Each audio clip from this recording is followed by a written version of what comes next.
நம்ம தமிழ்நாட்டுல கவர்னருக்கும் சிஎம்க்கும் என்னதான் பிரச்சனை? Tamil Nadu and Kerala's governments have moved the Supreme Court against their governors for delaying the assent to bills. இதை புரிஞ்சுக்கிறதுக்கு நம்மளுக்கு ஒரு சின்ன பேசிக்ஸ் தெரியணும். நம்ம ஸ்டேட்ல ஏதாவது சட்டத்தை உருவாக்கணும்னா நம்ம எம்எல்ஏக்கெல்லாம் சேர்ந்து ஒரு பில்லை ஓட் பண்ணி கவர்னர் கிட்ட பாஸ் பண்ணுவாங்க. இப்போ கவர்னருக்கு 3 பவர் இருக்கு. ஒன்னு அதை இமீடியட்டா சைன் பண்ணாருன்னா அது சட்டமாக்கப்பட்டு அமல்படுத்தப்படும். ரெண்டாவது அந்த பில்லை ரிட்டர்ன் பண்ணி ரீகன்சிடர் பண்ண சொல்லலாம். மூணாவது பிரசிடென்ட் கிட்ட அதை ஒப்படைச்சு பிரசிடென்ட்டை டிசைட் பண்ண சொல்லலாம். இப்ப தமிழ்நாட்டுல என்ன பிரச்சனைன்னு பார்த்தோம்னா கவர்னர் இது மூணையுமே பண்ணல.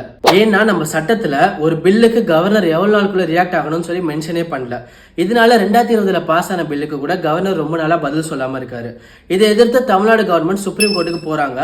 சுப்ரீம் கோர்ட் கவர்னரை ரியாக்ட் பண்ண சொல்லி அட்வைஸ் பண்றாங்க. கடந்த நவம்பர் மாசம் கவர்னர் 10 பில்லை ரிட்டர்ன் பண்றாரு. இப்போ ஒரு பில்லை கவர்னர் ரிட்டர்ன் பண்ணதுக்கு அப்புறம் எம்எல்ஏக்கள் எந்த மாற்றமே செய்யாம அதை ஓட் பண்ணி திரும்பவும் கவர்னர் கிட்ட கொடுத்தாங்கன்னா கவர்னர் அதை சைன் பண்ணி தான் ஆகணும். இதனாலதான் இந்த பிரச்சனை இன்னுமே போய்கிட்டு இருக்கு.